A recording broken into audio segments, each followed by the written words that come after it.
Selamat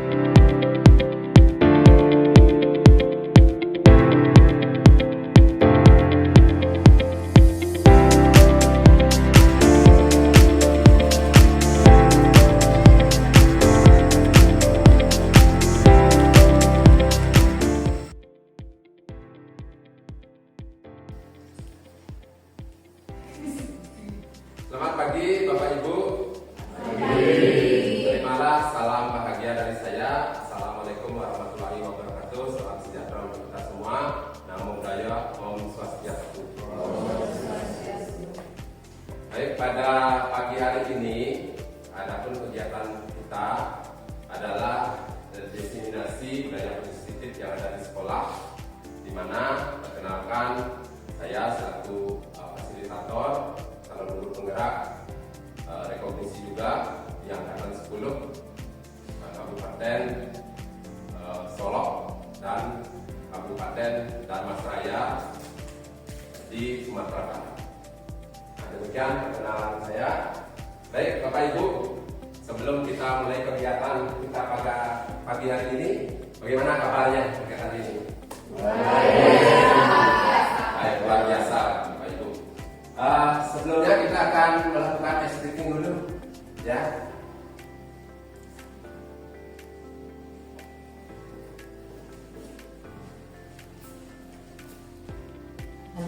Ya, ini agenda diseminasi kita ya. Pertama pembukaan, yaitu kurang lebih 5-10 menit, kemudian pemaparan materi kurang lebih 30 menit, kemudian diskusi 20 menit, dan penutup refleksi ada 2 menit. Nah, kita akan mulai stretchingnya Pak Ibu. Ingat, dulunya adalah konsentrasi ya, konsentrasi. Nah, kita akan bergerak dulu sebentar, ya, supaya organ-organ tubuhnya, ya, organ-organ tubuhnya juga ikut bergerak. Kita akan bernyanyi Bapak Ibu, ya, nyanyinya seperti ini. Buka mulut, tertawa 1 kali, ha, ya. Buka mulut, tertawa 2 kali, ha, ha. Buka mulut, tertawa 3 kali, ha, ha, ha. Buka mulut, tertawa tanpa suara. Nah, seperti itu ya. Nah, ingat, dulunya adalah konsentrasi. Konsentrasi. Oke, buka mulut, tertawa 2 kali, ha, ha. Buka mulut, tertawa 1 kali, ha. Saya bisa konsentrasi. Buka mulut, tertawa tanpa suara. Oke, good. Sekali lagi. Buka mulut, tertawa 3 kali, ha, ha, ha. Buka mulut, tertawa 1 kali, ha. Buka mulut, tertawa tanpa suara. Oke, good, luar biasa. Oke, silakan duduk.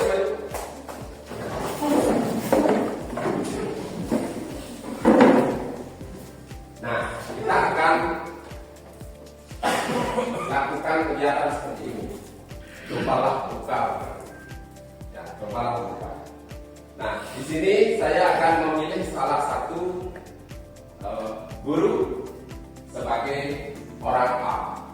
Kemudian saya juga akan memilih 1 orang guru sebagai orang B.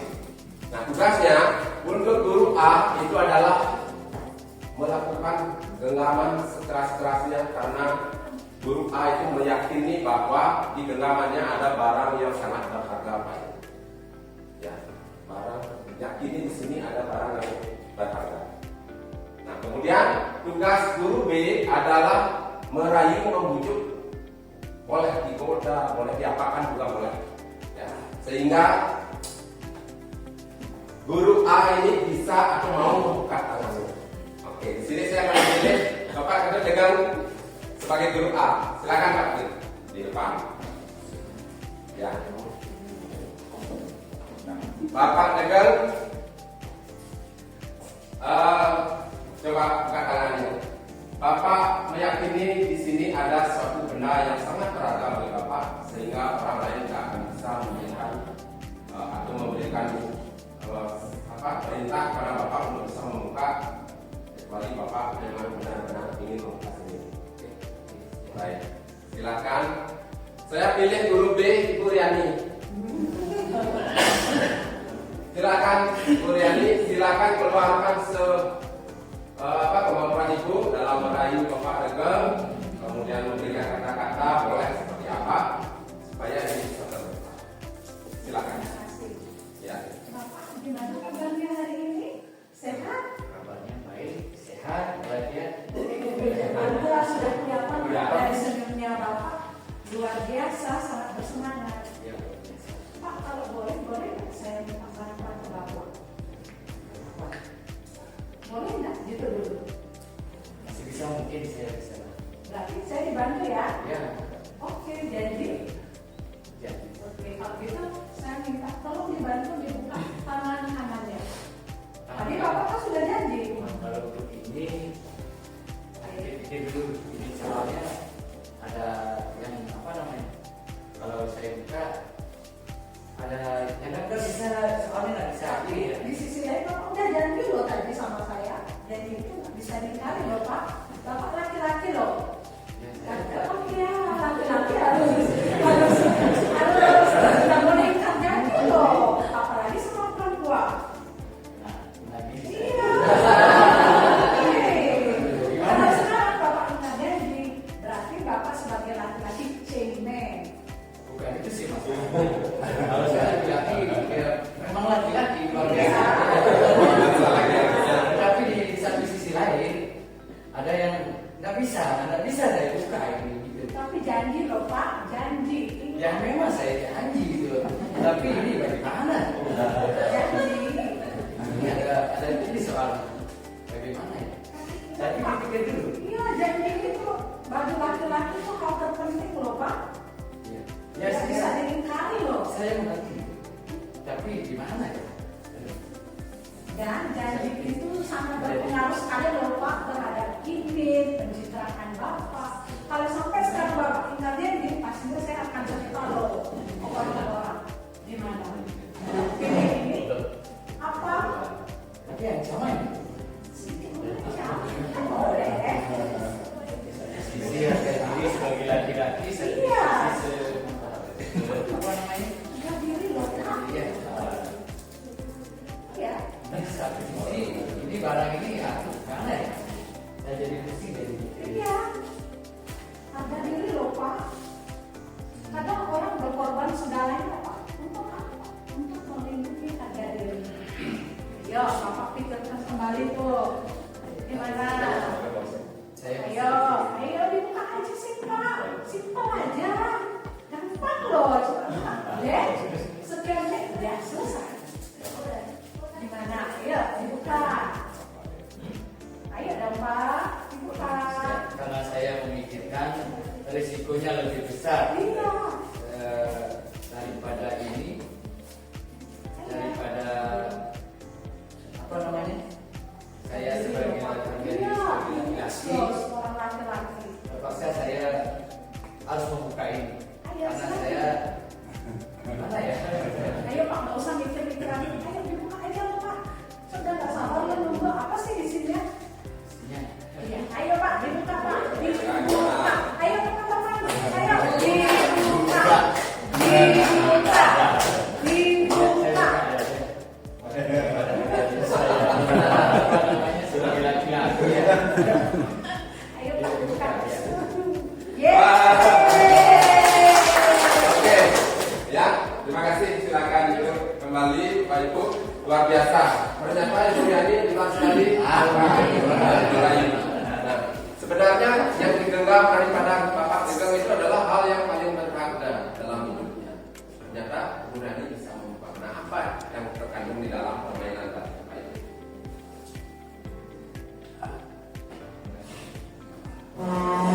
Kita akan mempelajari feedback positif dari nilai-nilai kebajikan yang universal. Ini Pak Ibu. Coba kita baca. Ilusi guru mengontrol murid. Nah, selama ini Bapak Ibu bagaimana mengontrol muridnya? Apakah sudah menjadi alat kontrol terhadap murid kita? Nah, pada dasarnya kita tidak dapat memaksa murid untuk berbuat sesuatu jikalau murid tersebut memilih untuk tidak melakukannya. Ini yang tadi dilakukan. Jika Bapak Degan tidak mau membuka ini, dan siapapun tidak akan bisa menyuruh Pak Degan untuk bisa membuka kecuali dirinya sendiri. Baik. Nah, hal demikian terjadi karena murid sedang mengizinkan dirinya dikontrol. Ya. Saat itu bentuk kontrol guru menjadi kebutuhan dasar yang paling murid tersebut. Ya. Teori kontrol menyatakan bahwa semua perilaku memiliki tujuan, bahkan terhadap perilaku yang tidak disukai. Nah, tadi Ibu Riani sudah mulai menerapkan teori kontrol terhadap Bapak Degan. Ya. Pengaruh-pengaruh yang diberikan oleh Ibu Riani itu termasuk ke dalam keyakinan ekstrisik, ya, di luar daripada keyakinan Pak Degan, sehingga Pak Degan mau membuka. Kemudian yang kedua, ilusi bahwa semua penguatan positif efektif dan bermanfaat. Penguatan positif atau rujukan adalah bentuk-bentuk kontrol. Nah, tadi itu sebuah bentuk kontrol, Pak Ibu. Ya. Segala usaha yang mempengaruhi murid agar mengulangi suatu perilaku tertentu adalah suatu usaha untuk mengontrol murid tersebut. Dalam jangka waktu tertentu, kemungkinan murid tersebut akan menyadari dan mencoba untuk menolak rujukan kita. Ya, tadi seandainya saja Bapak Degan tetap dengan posisi dirinya itu tidak mau dibuka tangannya, tapi Pak Degan itu memiliki kekuatan intrinsik dari dalam dirinya. Itu, Pak. Ya, inilah teori kontrol menurut Dr. Williams. Nah, berikutnya ilusi bahwa kritik dan membuat orang merasa bersalah dapat menguatkan karakter. Menggunakan kritik dan rasa bersalah untuk mengontrol murid. Nah, tadi Ibu Riani sempat menyampaikan bahwa harga diri seorang laki-laki. Nah, ini, ya, kata-kata itu yang membuat hatinya Pak Degan itu dulu. Gitu. Menggunakan kritik dan rasa bersalah, sehingga Pak Degan itu merasa bersalah, Pak, tadi. Saya seorang laki-laki. Seorang laki-laki itu mestinya harus kuat melindungi apa yang menjadi keyakinannya. Itu keyakinan universal. Nah, kemudian ilusi bahwa orang dewasa memiliki hak untuk memaksa. Nah, Bapak Ibu sadari bahwa setiap kita sebagai orang dewasa, dalam hal ini sebagai tenaga pendidik, terkadang merasa diri kita benar. Ya, selalu benar. Ya, tak? Selalu rasa diri kita benar di hadapan murid. Padahal sesuai dengan teori kontrol tidak begitu. Tidak seperti itu. Bahwa murid pun ada rasa benarnya, guru pun juga ada rasa benarnya. Seperti itu teori kontrol. Nah, kita akan melihat bagaimana seorang bisa berubah dari paradigma stimulus respon kepada pendekatan teori kontrol. Kalau dulu kita mendengar istilah atau kita menerapkan stimulus respon, masih ingat Bapak Ibu ya, selalu melakukan stimulus ada respon. Sekarang stimulus respon itu sudah bergeser menjadi teori kontrol, lebih kepada teori kontrolnya. Nah, ini menurut Stephen Covey, prinsip center leadership yang mengatakan bahwa bila kita ingin membuat kemajuan perlahan, sedikit-sedikit, ubahlah sikap atau perilaku Anda. Ini terkait dengan perilaku Bapak Ibu. Namun bila kita ingin memperbaiki cara-cara utama kita, maka kita perlu mengubah kerangka acuan kita, pola pikir kita yang harus diubah. Kemudian ubahlah bagaimana Anda melihat dunia, bagaimana Anda berpikir tentang manusia. Ubahlah paradigma Anda, skema pemahaman dan penjelasan aspek-aspek tertentu pada realitas. Nah, ini kita prinsipnya adalah memanusiakan manusia. Ya. Kita sebagai seorang guru, bagaimana kita bisa memanusiakan manusia terhadap murid kita? Itu Bapak Ibu. Dia memiliki peranan yang sama. Ya. Tidak ada murid ini anaknya si Anu, murid ini musuh saya. Tidak ada. Di depan gurunya murid itu sama Bapak Ibu. Tidak boleh guru itu memiliki rasa dendam terhadap muridnya. Seperti itu. Ya. Kita akan melihat bagian yang di sebelahnya, Bapak Ibu bisa bandingkan bagaimana stimulus respon itu bergeser kepada teori kontrolnya. Ya. Pada stimulus respon, realitas itu kebutuhan kita bersama kalau di stimulus respon. Tetapi kalau di teori kontrol, realita itu adalah kita berbeda. Jadi tidak harus sama, Pak Ibu. Ya, pemikiran kita belum tentu sama dengan pemikiran anak-anak kita. Kita menganggap benar, sementara anak juga memiliki kebenaran. Seperti itu teori kontrol ini. Nah, kemudian semua orang memiliki atau melihat hal yang sama. Itu dalam stimulus respon. Tetapi dalam teori kontrol, setiap orang memiliki gambaran yang berbeda. Nah ini pemahaman kita sudah dirubah sekarang. Ya. Pemahaman harus kita sudah mulai rubah. Selanjutnya kita mencoba mengubah agar orang berpandangan sama dengan kita. Tetapi di teori kontrol kita berusaha memahami pandangan orang lain tentang dunia yang berbeda. Saya memiliki pandangan yang berbeda. Ibu Ayu juga memiliki pandangan yang berbeda. Seperti itu, Pak Ibu. Jadi kita harus berusaha memahami pandangan setiap orang, termasuk juga pandangan daripada anak-anak kita. Terus orang lain bisa mengontrol saya. Nah, dalam teori kontrol, ini yang dilakukan Pak Tegang tadi, hanya Anda yang bisa mengontrol diri Anda. Sebenarnya Pak Tegang itu harus kuat, yang memegang prinsipnya.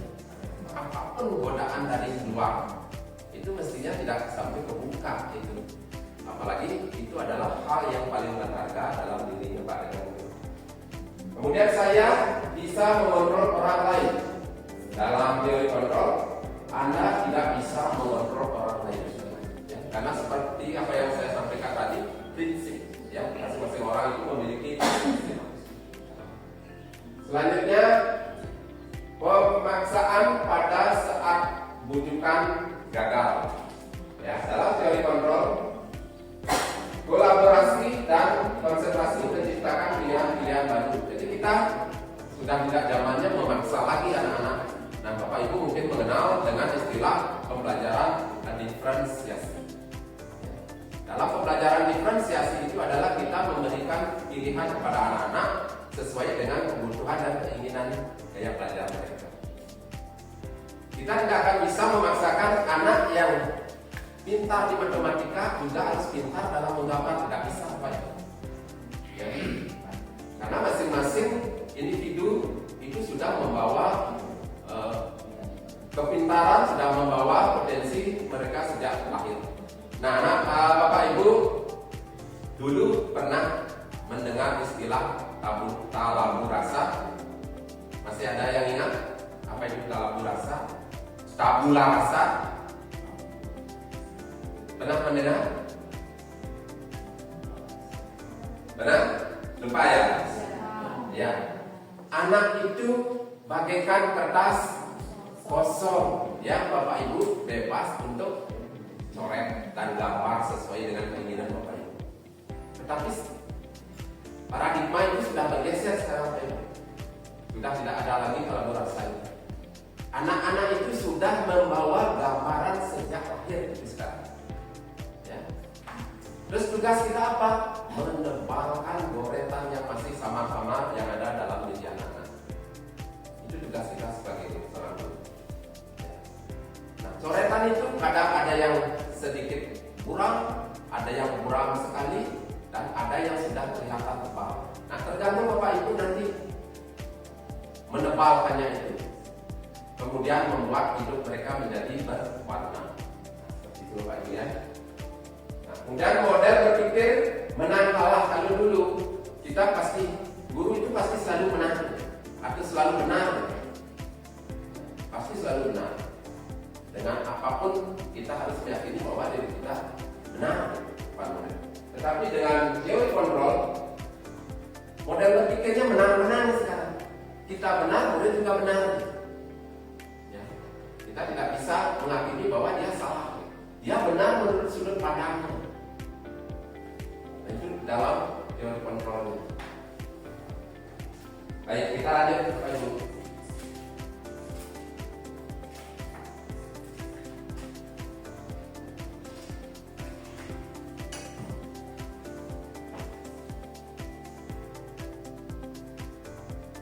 kita ke motivasi perilaku manusia. Nanti kita tanyakan pada diri kita, Bapak Ibu, bagaimana kita berperilaku, mengapa kita harus melakukan, ya.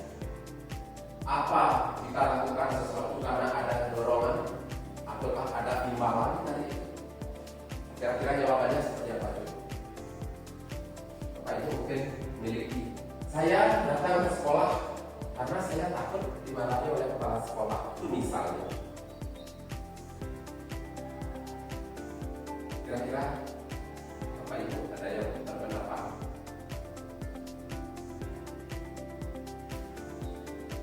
Saya melakukan sesuatu itu karena apa? Siapa yang mau berpendapat? Silakan. Pak Gusti bisa berpendapat? Baik, terima kasih. Kalau pendapat saya pribadi, saya merasa mempunyai tanggung jawab moral, artinya. Karena seperti saya lebih awal datang ke sekolah. Satu, sebisa mungkin saya akan memberikan contoh kepada murid bahwa saya harus mendahului daripada siswa, gitu. Itu tanggung jawab yang utama. Yang kedua merupakan payung jakan, gitu ya, payung jakan. Seandainya nanti zamannya Pak Mengas Selamat dibentukkan kita, karena adanya payung jakan di sinilah di SMK 2 inilah, sehingga saya tidak akan mengabaikan pertama kehadiran dan tanggung jawab yang diberikan khususnya di DK. Baik, terima kasih. Tepuk tangan dulu Pak Gusti telah memberikan persepsinya ya terhadap tugas beliau sebagai seorang guru. Datang itu adalah sebuah kewajiban bagi beliau, dan disinilah tempat nafkah bagi beliau. Nah, ada di antara Bapak Ibu yang datang ke sini hanya untuk mendapatkan imbalan atau menghindari hukuman dari kepala sekolah. Ada? Tidak ya, berarti semua sudah memiliki tujuan yang jelas untuk datang ke sekolah. Baik, bagaimana menurut Anda? Pernahkah Anda melakukan sesuatu yang mendapat senyuman dari orang lain? Siapa yang pernah mengalami hal tersebut? Siapa yang pernah melakukan? Nah, temannya sampai tersenyum gitu. Ada yang pernah?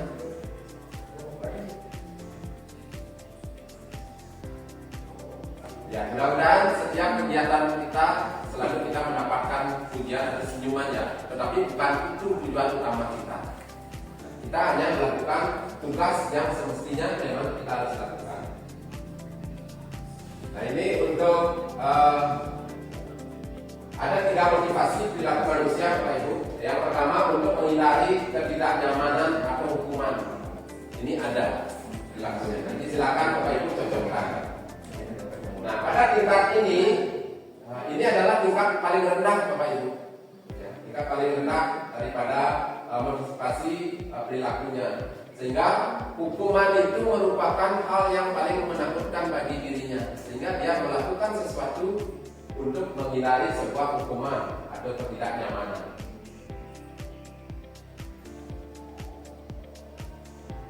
Oke, yang kedua untuk mendapatkan imbalan dan penghargaan. Ini yang saya tanyakan tadi. Apakah Bapak Ibu datang ke sini hanya untuk mendapatkan imbalan atau penghargaan saja dari orang lain? Kemudian, nah ini tingkatannya satu tingkat lebih tinggi daripada yang tadi. Kemudian yang ketiga, untuk menjadi orang yang mereka inginkan dan menghargai dirinya sendiri dan nilai-nilai yang mereka yakini atau percayai sebagai keyakinan yang universal. Ini yang perlu kita tumbuhkan, ya, motivasi ini. Yang nomor 3 ini yang biasanya yang bisa mengantarkan mereka menuju kesuksesan, Bapak Ibu. Orang dengan motivasi ini akan bertanya, akan menjadi orang yang seperti apa yang saya lakukan. Ya, mereka melakukan sesuatu karena nilai-nilai yang mereka yakini sebagai sebuah keyakinan yang mereka anggap sebagai hal yang keyakinan universal. Ya, bersifat sifatnya itu adalah internal, bukan eksternal.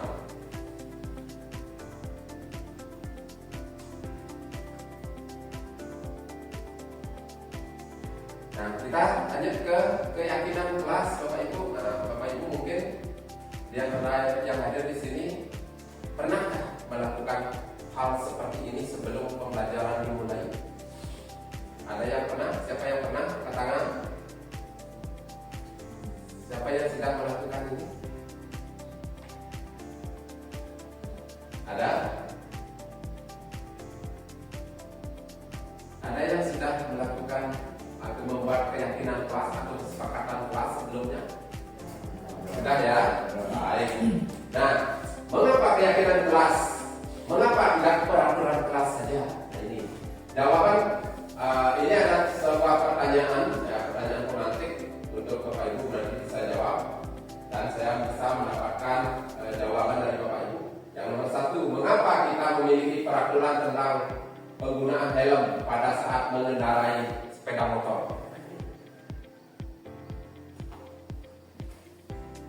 Mengapa kira-kira? Siapa yang bisa? Mengapa kita harus menggunakan helm?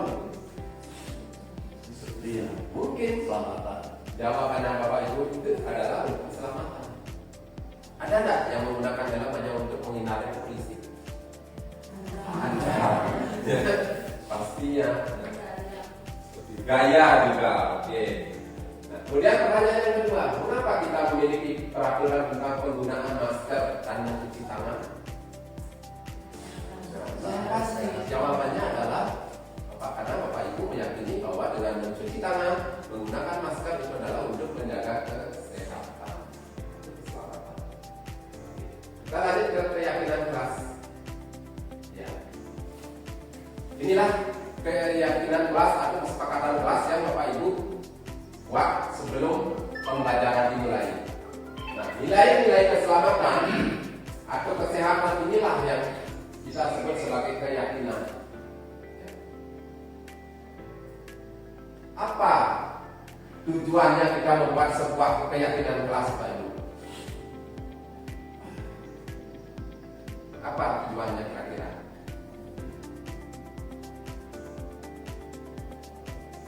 Apa kira-kira tujuan kita membuat keyakinan kelas? Agar proses pembelajaran jalan dengan baik. Luar biasa. Ada yang berpendapat lain? Mungkin kurang lebih sebagai alat pengontrol, mengontrol proses pembelajaran kita. Itu keyakinan kelasnya. Pada pembelajaran disiplin dan nilai-nilai kebajikan universal, kita telah pelajari tentang nilai-nilai kebajikan yang berlandaskan atau membuat suatu keyakinan sekolah atau keyakinan kelas itu menentukan visi tujuan kita ke depannya seperti apa yang akan kita capai. Nah, di situ kita akan menghindari yang namanya hukuman, Bapak Ibu. Kalau Bapak Ibu sudah meyakini bahwa keyakinan kelas atau kesepakatan kelas itu, jadi anak-anak tidak lagi mendapatkan sebuah hukuman, tetapi apa yang dia dapatkan? Apa yang dia dapatkan kira-kira? Konsekuensi, ya, luar biasa sekali ya. Nah, sekarang sudah tidak boleh lagi menghukum Bapak Ibu, ya, tidak boleh menghukum anak. Karena punishment itu sama juga dengan reward. Reward itu juga bisa menjadi sebuah punishment. Ya. Jadi konsekuensi inilah yang kita akan gunakan. Nah, ini cara-cara membentuk keyakinan kelas, Bapak Ibu. Jika Bapak Ibu yakini ini adalah keyakinan kelas bersifat lebih abstrak daripada peraturan. Ya. Nah, kalau peraturan itu dia lebih rinci ya. Kemudian keyakinan kelas merupakan pernyataan-pernyataan universal. Pernyataan keyakinan kelas senantiasa dibuat dalam bentuk positif. Ya, keyakinan kelas hendaknya tidak terlalu banyak sehingga mudah dipahami oleh siswa. Jadi keyakinan kelas yang Bapak Ibu nantinya sudah kuat, itu boleh Bapak Ibu tempel di dinding sehingga setiap saat anak-anak bisa melihat bahwa keyakinan kelas yang mereka sudah yakini itu adalah keyakinan yang mereka sepakati bersama. ketika dia tidak bisa melakukan sesuai dengan keyakinannya, berarti dia memiliki suatu konsekuensi yang harus mereka lakukan. Kemudian pernyataan keyakinan kelas senantiasa dibuat dalam bentuk positif. Keyakinan kelas hendaknya tidak terlalu banyak. Ya. Keyakinan kelas sebaiknya sesuatu yang dapat diterapkan di lingkungan sekolah. Nah, kira-kira kalau dalam pembuatan kesepakatan kelas atau keyakinan kelas, siapa yang membuat? Siapa yang membuat? Bersama-sama, ya, bersama-sama, sehingga dapat dipergunakan untuk semua. Semua warga kelas hendaknya ikut kontribusi, ya ini. Kemudian bersedia meninjau kembali, dan keyakinan kelas ini tidak bersifat permanen, Bapak Ibu. Ketika Bapak Ibu merasa keyakinan kelas itu sudah tidak sesuai atau tidak relevan dengan keadaannya yang sekarang, Bapak Ibu boleh perbarui keyakinan kelas. Ayo nak, kita buat keyakinan kelas baru, karena Ibu rasa keyakinan kelas ini sudah tidak sesuai. Nah, boleh. Ya.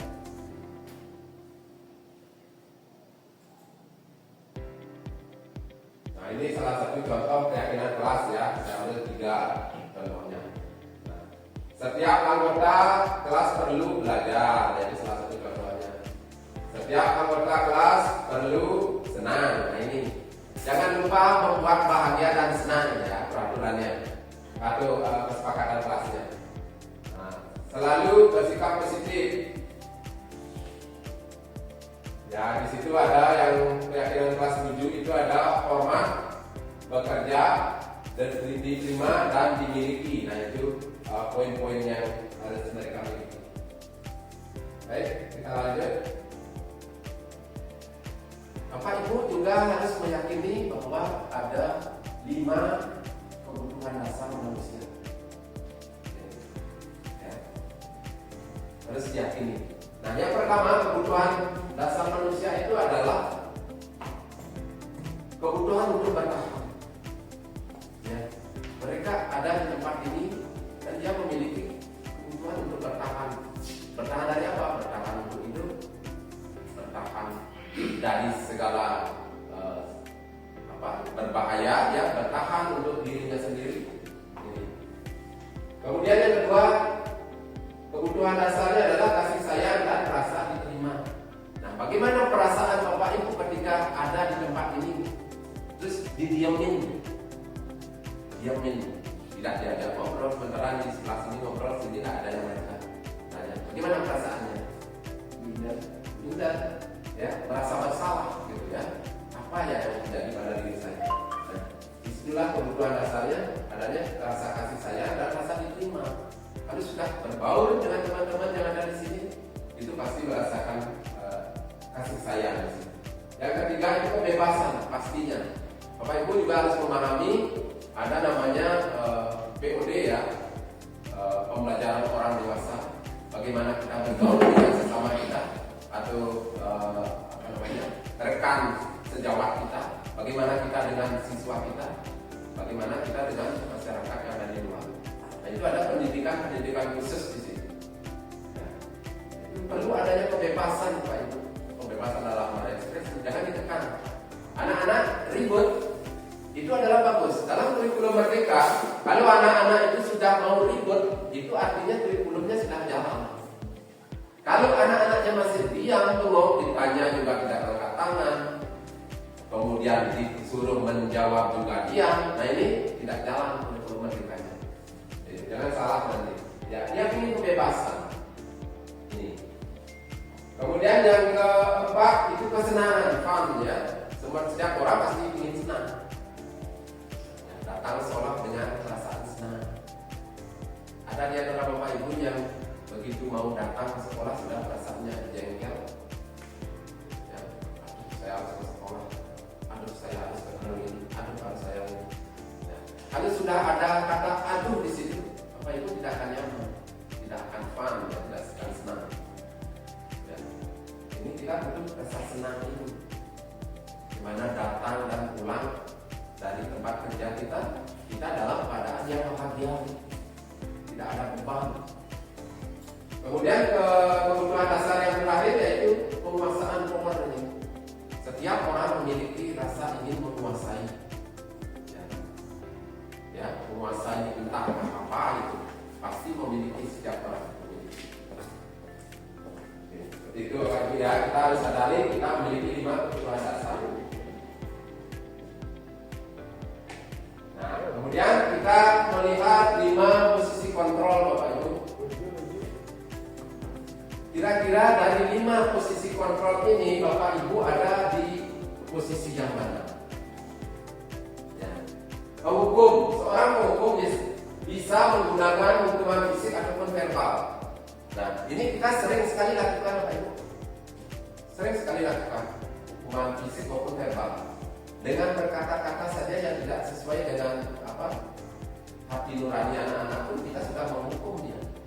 Dan bahkan jauh lebih bahaya hukuman yang bersifat verbal, itu dengan kata-kata daripada kita hanya memukul pantatnya misalnya atau menjewer telinganya. Setelah itu dia tidak lupa, tetapi dengan kata-kata dia akan ingat terus. Ya, itu Bapak Ibu.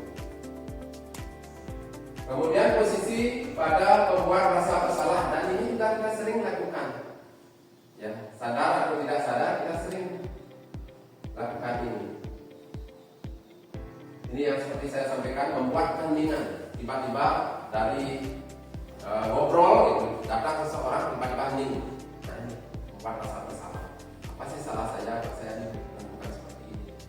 Ya, seperti itu yang kedua. Kemudian yang ketiga, teman guru pada posisi ini tidak menyakiti murid. Yang mungkin timbul adalah rasa hanya akan bertindak untuk guru tertentu dan tidak untuk guru lainnya.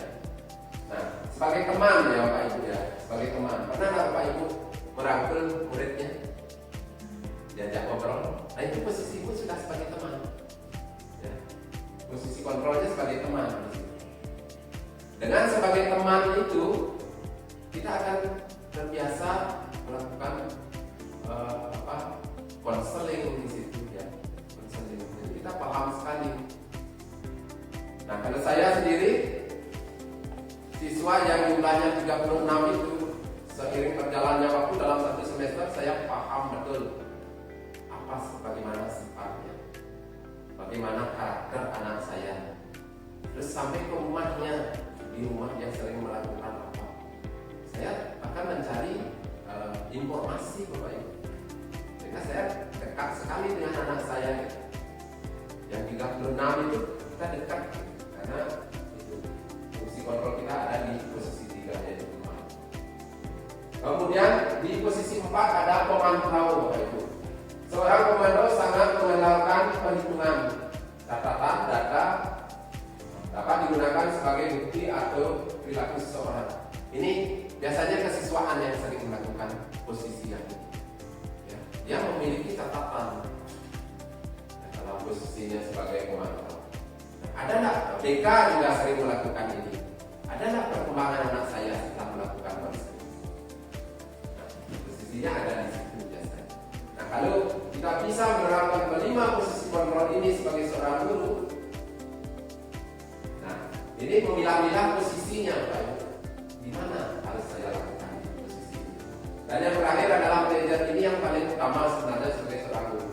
Nah, posisi ini di mana guru berbuat sesuatu bersama dengan murid, mempersilahkan murid untuk bertanggung jawab akan perilakunya. Ini yang kita harapkan adalah posisi kita ada di posisi manajer. Di anak itu melakukan suatu kesalahan, dia sendiri juga akan dapat mendapatkan solusi dari permasalahannya itu. Kita memberikan dia kebebasan. Kalau dalam hal ini kita mengenalnya istilahnya adalah student center, ya, student center yang berpusat pada murid. Jadi mereka bisa mendapatkan jawaban dari permasalahannya mereka sendiri. Nah, ini yang perlu Pak Ibu pahami ada di posisi mana, ya, posisi 5 posisi kontrol ini. Baik, kita lanjut. Nah, ini untuk 5 posisi kontrol restitusi Bapak Ibu. Ya. Ini motivasi yang tadi kita lakukan simulasi Pak Dagang dengan Bu Riani. Ini dia, ya. Motivasi eksternal dan motivasi intrinsiknya. Nah, ini dia posisi 5 posisi kontrol yang tadi. Itu yang pertama. Sebagai penghukum kita lihat. Guru berbuat. Apa yang dibuat oleh guru? Menghardik. Tahu arti kata menghardik? Menghardik.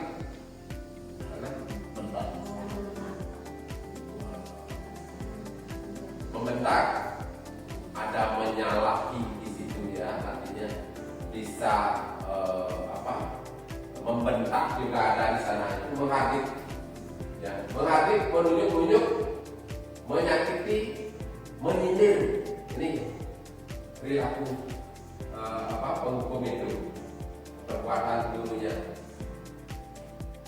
Kemudian pada posisi penghukum juga guru berkata, kalau kamu tidak melakukan, nah kalau kamu tidak melakukan, saya akan. Nih, ini posisi penghukumnya. Kalau kamu tidak melakukan, saya tidak akan apa. Ya. Nah, kemudian kita akan lihat membuat orang lain bersalah ya. Bagaimana guru biasanya berbuat?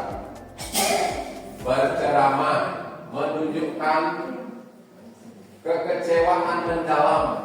Nah seperti itu.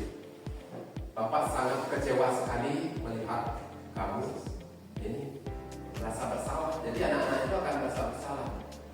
Di mana sebelumnya kamu ini sebagai seorang anak yang terkenal, anak yang baik, anak yang hebat, anak yang prestasi, tetapi sekarang Bapak melihat kamu sebagai seorang anak yang itu pasti mereka merasa bersalah itu posisinya. Ya. Oke, kemudian dari posisi teman, membuatkan alasan-alasan untuk murid-muridnya. Biasanya kalau sudah posisinya dari posisi teman, itu kita akan membuatkan satu alasan. Ya, bisa saja. Ayo nak, lakukan ini, Bapak bantu.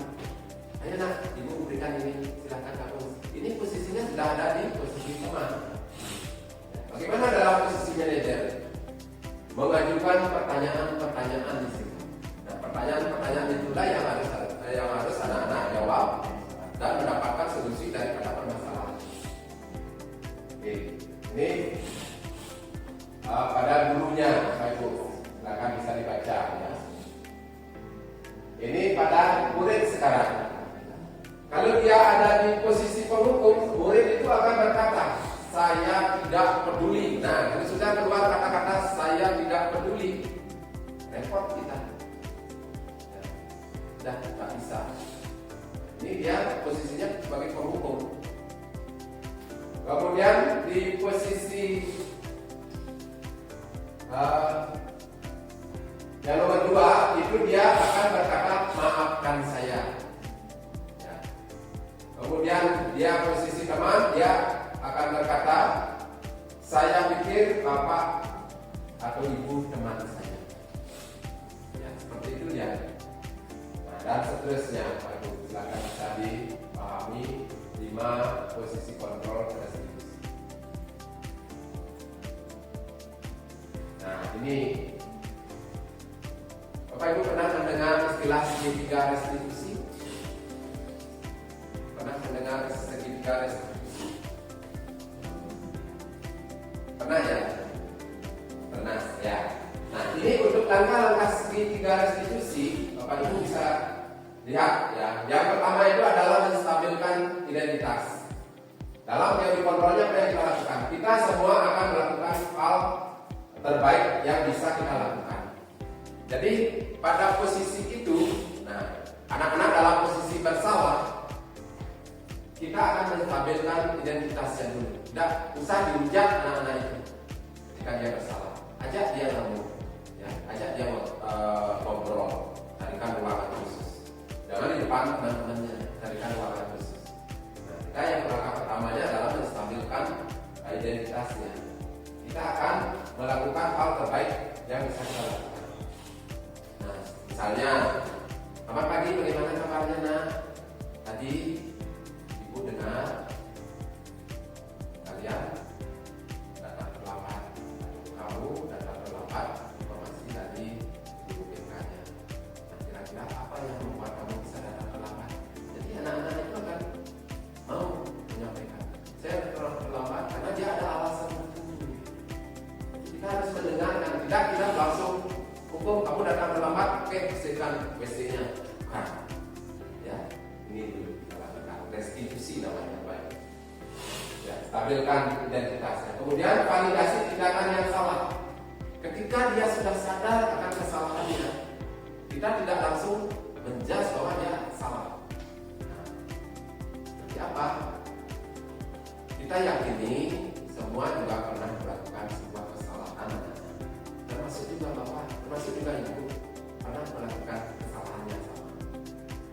Untuk itu, kira-kira dari kesalahan ini hal-hal apa yang kamu sudah buat dari kesepakatan yang sudah kita buat?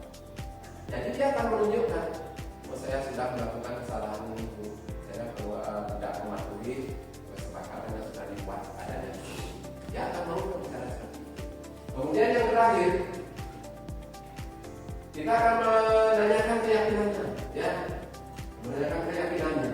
Nah, ketika kamu sudah merasa bahwa ini adalah tindakan yang salah, kira-kira ke depannya kamu seperti apa? Kata keyakinan. Saya tidak akan mengulangi lagi perbuatan saya. Saya akan berusaha.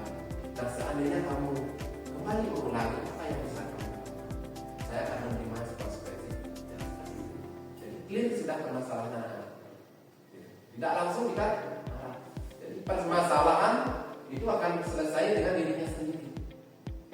Dengan kita membuat segitiga restitusi, ya, dengan teori kontrolnya. Kira-kira saya Bapak Ibu ya, jangan sekali-sekali ada marah-marah sekarang. Satu kali saja Bapak Ibu marah, itu ribuan energi negatif sudah ada dalam diri Bapak Ibu dan membunuh sel-sel yang ada dalam tubuh Bapak Ibu. Satu kali marah. Bayangkan kalau terus sejak kelas Ibu marah-marah, nah ini ya di samping depan tua, ya, dan kita tidak akan bahagia. Gitu Pak Ibu ya. Oke, kita lanjut. Nah ini yang saya maksud dengan segitiga restitusi ya. Nah, itu adalah sebuah dialog yang dijalankan oleh seorang guru atau orang tua agar dapat menghasilkan murid yang mandiri dan bertanggung jawab. Ini yang dimaksud dengan segitiga restitusi. Yang menstabilkan identitas, tujuannya adalah untuk mengubah identitas anak dari yang gagal atau bermasalah ke melakukan kesalahan menjadi orang yang sukses. Kemudian validasi tindakan. Setiap tindakan yang dilakukan memiliki suatu tujuan yang memenuhi kebutuhan. Ya. Kemudian menanyakan keyakinannya, menghubungkan dengan nilai-nilai yang dia percaya dan bertindak menjadi orang yang dia inginkan. Nah, seperti itu, baik ya. Nah, oke, kita lanjut ke sesi berikutnya, diskusi. Mungkin ada yang Bapak Ibu ingin sampaikan dan apa yang sudah saya paparkan tadi, silakan waktu dipersilakan. Silakan Bapak Ibu. Ada yang ingin berdiskusi, silakan Ibu Sukasi. Terima kasih Pak Man atas waktunya. Yang dari kita tadi kan menyampaikan di buku biasa. Udah gitu Pak Man, Mama ada sesuatu kesalahannya. Tidak masuk, itu tidak bisa politik. Dan itu kita kan telepon orang tuanya, karena kita merasa biar kita sama sampai kemudian. Dan itu dari orang tua mendukung anaknya.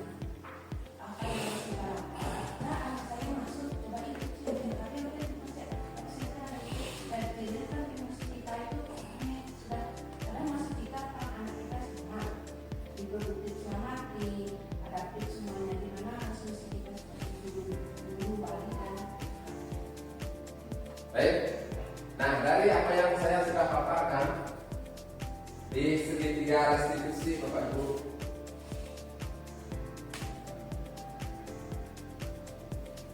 kira-kira posisi kita itu pertama apa yang harus dilakukan sesuai dengan case atau kasus yang dialami Ibu Sukasih? Ada yang bisa berpendapat? Ya. Dari segitiga restitusi ini, menstabilkan identitas, validasi tindakan, dan menanyakan keyakinan.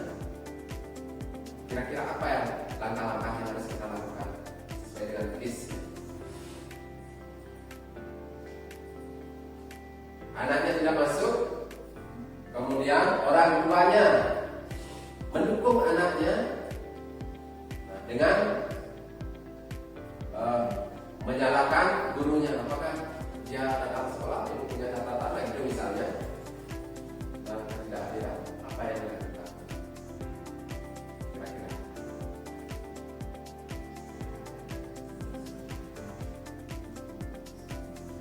validasi tindakan. Ya, gimana caranya memvalidasi? Coba silakan. Ada yang bisa? Nih, silakan Bu Yani. Terima kasih atas waktunya. Mungkin saya sedikit menambahkan terkait dengan hal apa yang harus dilakukan dulu terkait dengan kasus rekan saya. Yang pertama, menurut saya validasi tindakan, karena di situ setiap sesuatu yang dilakukan anak pasti ada sesuatu hal yang mendasari anak berperilaku seperti itu. Yang pertama yang harus kita lakukan, kita lihat dulu permasalahan anak seperti apa, kira-kira apa yang membuat anak tidak nyaman datang ke sekolah. Jika kita sudah mengetahui itu, baru kita bisa menelusuri ke anak. Apa yang mendasari dia tidak senang, tidak nyaman, sehingga kalau itu sudah terjawab, kita bisa mencarikan solusi terhadap anak. Mungkin seperti itu Pak yang bisa dilakukan. Luar biasa sekali ya, tepuk tangan dulu. Biasa. Ada yang ingin menambahkan terhadap kasus yang disampaikan oleh Ibu Sukasih? Ada yang ingin menyampaikan sesuatu? Ya, Bapak Ibu, kita akan lihat di segitiga restitusinya. Kita akan melakukan dari menstabilkan identitasnya. Kita datangkan orang tua dengan anaknya. Ya. Nah, di situ kita akan menstabilkan. Nah, dari laporan orang tuamu, kita akan berhadapan-hadapan ini. Ada orang tuanya, ada anaknya. Dari laporan orang tuamu, katanya kamu setiap hari sementara dari catatan ibu, kamu tidak ada di sekolah. Kira-kira apa yang kamu lakukan? Nah, jadi anak itu akan saya sebenarnya sekolah dulu dari rumah. Nah, seperti itu mungkin ya. Tetapi saya tidak sampai ke kelas. Lanjut kita ke validasi sekarang tindakannya. Nah, kita validasi tindakannya. Baik, nah mungkin setiap orang juga pernah melakukan hal yang sama seperti kita lakukan. Bahkan ibu juga mungkin pernah melakukan itu. Kita akan validasi tindakannya.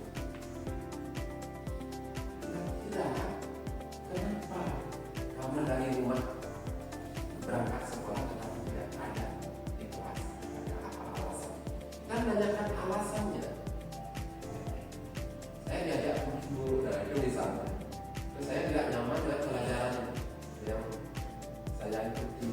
Jadi saya duduknya di kantin saja. Nah, dari situ kita akan tahu ya, validasi tindakan. Kira-kira kalau kamu sering melakukan itu dan catatan itu tidak ada di ruang kelas kamu, di guru mata pelajaran, kira-kira kamu kedepannya akan seperti apa? Jadi dia validasi dia, kita validasi tindakan. Saya tidak jelas Pak. Ya, jadi dia tahu sendiri dari permasalahannya. Dan orang tuanya pun akan mendengarkan seperti itu.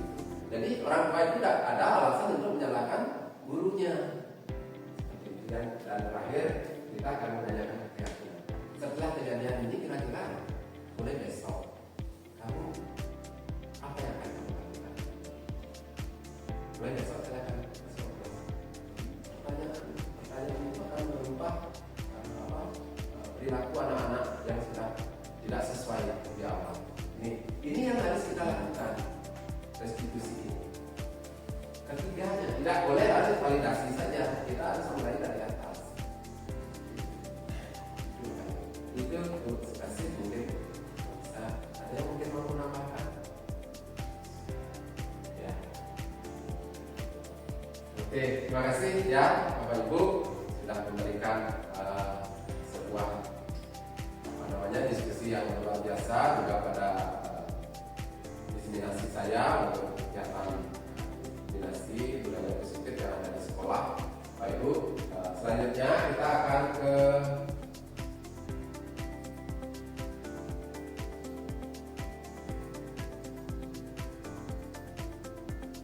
refleksi. Saya minta satu orang yang bisa merefleksikan dari kegiatan pembelajaran kita. Karena Bapak Ibu yakini refleksi itu adalah sebuah cerminan untuk kita. Ya, kita seperti kita melihat wajah kita di air, apa yang terjadi dalam diri kita, itulah gunanya refleksi. Bapak Ibu. Ya, kita akan melihat ternyata wajah saya penuh dengan noda, wajah saya kotor. Nah itu kita akan lihat, oh saya sudah bagus. Ya. Bapak Ibu pernah mendengar istilah 4P atau 4F ya dalam bahasa Inggrisnya? Untuk refleksi pernah mendengar? Dan ini Bapak Ibu bisa lakukan terhadap kelas Bapak Ibu. Ya, refleksi ini setiap pembelajaran selesai wajib melakukan sebuah refleksi. Pernah mendengar refleksi 4F? Pending, failing, finding, future. Ya, bisa menyampaikan salah satu untuk refleksi kita. Mungkin Bu Okta, silakan Bu Okta. Iya. Jadi luar biasa sekali ya bisa kita lakukan atas materi apa yang sudah disampaikan oleh Pak Ibu sebagai fasilitator kepada kami semua rekan-rekan guru. Jadi saya sangat tertarik tentang segitiga restitusi yang sedang dibahas tadi. Jadi kita sebagai seorang guru itu tidak bisa sekarang ada apa yang terjadi dengan sudah tidak bisa sedikit marah seperti itu ya. Jadi kita harus tahu dulu tuntutannya seperti apa. Jadi pertama kita validasi dulu identifikasi identitas anak tersebut dulu, apa yang melatar belakangnya atau mendasari anak tersebut bisa menjadi seperti itu, kemudian baru kita validasi dan juga menanyakan keyakinan. Dan diharapkan juga karena sudah kurikulum merdeka juga memang sudah tidak boleh kita memarahi hukum yang ada, kita harus membuat kesepakatan atau keyakinan kelas bersama. Nantinya konsekuensinya seperti apa, goals kita atau tujuan kita seperti apa, itu yang harus kita lakukan. Jadi guru-guru sekarang diakan lebih open minded dan mengikuti perkembangan kurikulum dan juga perkembangan anak-anak, apalagi mengatasi Gen Z ini kan lumayan cukup kita harus Luar biasa sekali tepuk tangan untuk luar biasa Bapak Ibu. Jangan lupa setiap apa yang sudah kita lakukan jangan lupa merefleksikan diri kita. Seperti yang saya sampaikan, refleksi adalah sebuah cerminan untuk kita. Sejauh mana efektivitas misalnya dalam pembelajaran yang sudah kita lakukan. Itu dari refleksi. Siapa yang merefleksi? Anak-anak juga bisa merefleksi. Baik, Bapak Ibu. Ya, terima kasih sudah bisa hadir. Semoga apa yang saya sampaikan hari ini bermanfaat untuk Bapak Ibu dalam posisi kita sebagai seorang tenaga pendidik untuk mencerdaskan dan mendapatkan mutu pendidikan yang lebih baik ke depannya. Terima kasih. Sebagai akhir kata, saya tutup pertemuan ini dengan pramusaji. Om Santi.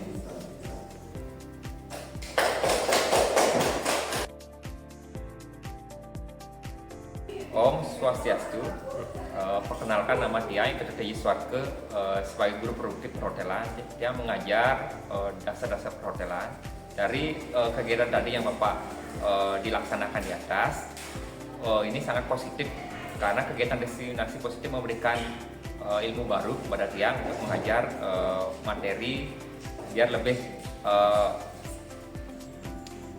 biar lebih merasa memberikan pengalaman kepada siswa dan memberikan hal positif untuk siswa biar lebih kreatif dan untuk menjalankan pembelajaran. Terima kasih.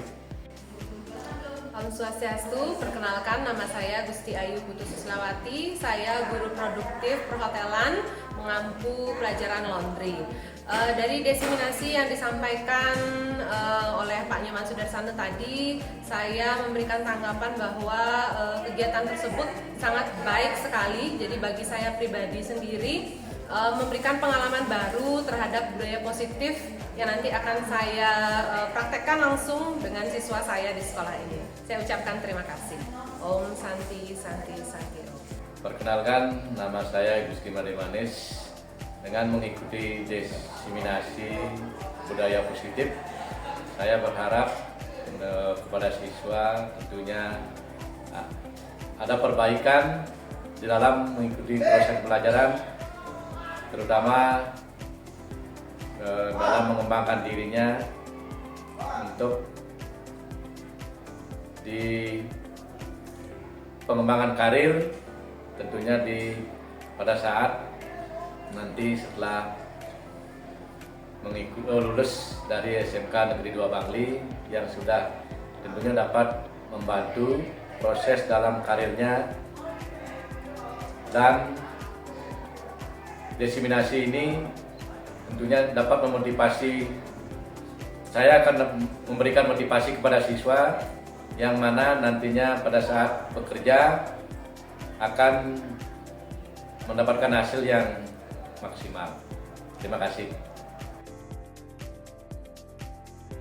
Berdiri.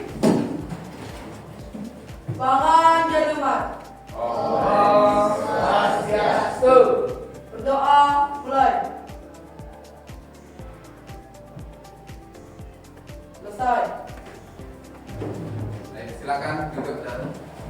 Selamat pagi. Pagi. Gimana kabarnya hari ini? Baik. Ada yang tidak baik hari ini? Ya. Baik, sebelum kita mulai pembelajaran, terlebih dahulu Bapak mau absensi dulu ya.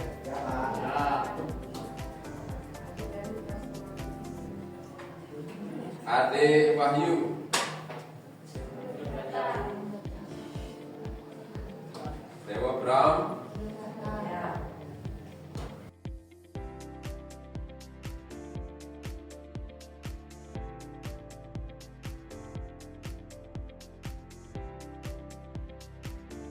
Puji Rina. Baik, anak-anak. Hari ini sebelum pembelajaran kita mulai, terlebih dahulu Bapak akan mengajak anak-anak membuat sebuah kesepakatan kelas. Ya, di mana kesepakatan kelas ini adalah bertujuan untuk mengatur perilaku atau tingkah laku kita di setiap pembelajaran. Sudah pernah mendengar kesepakatan kelas? Sudah. Baik. Hari ini kita akan membuat sebuah kesepakatan. Jadi masing-masing daripada anak-anak akan membuat sebuah keinginan atau keyakinan yang anak-anak yakini bahwa itu akan terjadi. Ya. Nanti Bapak akan bagikan sticky note. Silakan anak-anak menulis sesuai dengan keinginan atau kesepakatan yang hendak kita capai.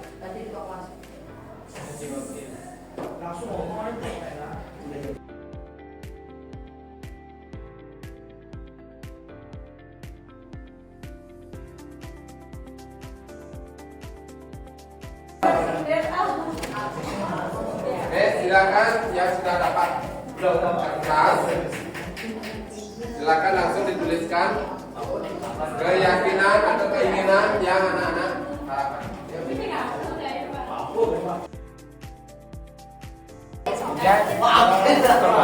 Kelas seperti apa yang anak-anak harapkan atau inginkan. Nah, nanti kita akan seleksi dari apa yang sudah anak-anak tulis. Ya, kita akan membuat sebuah keyakinan kelas yang kita bisa pergunakan dalam pembelajaran.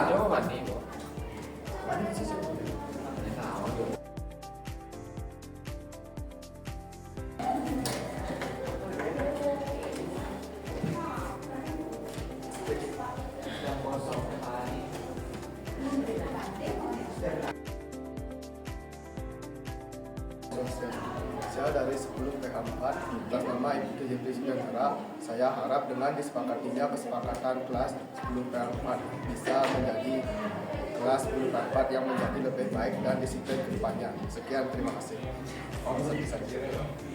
Baik, perkenalkan nama saya Nuraini Naryani. Saya dari kelas 10 PH4.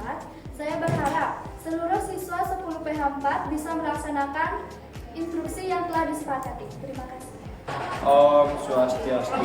Perkenalkan, nama saya Kumang Bimura, saya dari 10 PH4. Saya harap dengan adanya kesepakatan kelas 10 PH4 menjadi lebih tertib dan bersih. Terima kasih. Om Santi Santi Santi Om. Om Swastiastu. Perkenalkan, nama saya Nima Pujati. Saya perwakilan dari kelas 10 PH4. Saya berharap kelas 10 PH4 agar menjadi lebih baik dan pembelajaran pun menjadi menyenangkan. Terima kasih. Om Santi. Halo semuanya, selamat pagi. Perkenalkan, nama saya Apriyani dari kelas 10 PH4. Jadi pada kesempatan kali ini saya ingin mengucapkan terima kasih kepada kelas 10 PH4 yang telah bersama-sama menyepakati kesepakatan kelas. Dengan ini saya berharap semoga kelas 10 PH4 lebih tertib, lebih baik dan lebih bijaksana lagi ke depannya. Terima kasih. SMK bisa. SMK